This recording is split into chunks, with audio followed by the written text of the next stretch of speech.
नांदेड़ शुमाल से Shiv Sena Shinde group के उम्मीदवार बालाजी कल्याणकर ने अपना परिचय नामजदगी दाखिल कर दिया। इस मौके पर इन्होंने एक बड़ी रैली निकाली। एमएलसी हेमंत पाटिल भी इनके साथ रैली में शामिल हुए। बालाजी कल्याणकर ने फॉर्म भरने के बाद मीडिया से बात की और अपने किए गए तरक्याती कामों को जीत का जामीन करार दिया। आज शक्ती प्रदर्शन आहे, हे जनतेचं प्रेम आहे। मी जे 5 वर्षाचं जनतेने माझ्यावर विश्वास ठेवला आणि जनतेचा जे कायापलट केलेला आहे, विकासाचे कामं भरपूर केले नांदेड मतदार संघामध्ये, यामुळे जनता जे प्रेम करते या शक्ती प्रदर्शनमध्ये दाखवून दिलेलं आहे की जनता माझ्यावर किती प्रेम करते।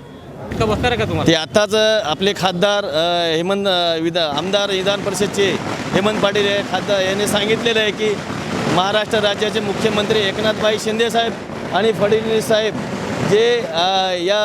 जे फॉर्म भरलेले आहे त्याचा ते निर्णय घेतील काय घ्यायचं। हे शक्ती प्रदर्शन नाही तर जनतेचं प्रेम आहे। स्वतःहून सर्व जनता आपण बघताय की किमान 25,000 लोक, म्हणजे एक टोक राज कॉर्नरला आहे, दुसरं ITIला टोक आहे आणि खेड्यापाड्यातनं लोक जे बालाजीरावने मागच्या 5 वर्षामध्ये काम केलेलं आहे, अहोरात्र सर्वसामान्यांसाठी धावलेले आहेत, त्याची पावती म्हणून स्वतः लोक इथे रस्त्यावर उतरलेले आहेत। ही निवडणूक लोकांनी हातात घेतलेली आणि 100% बालाजीराव हे विजयी होणार आहेत आणि भगवा इथं फडकणार आहे। माननीय मुख्यमंत्री साहेब आणि उपमुख्यमंत्री साहेब या संदर्भामध्ये निर्णय घेतील।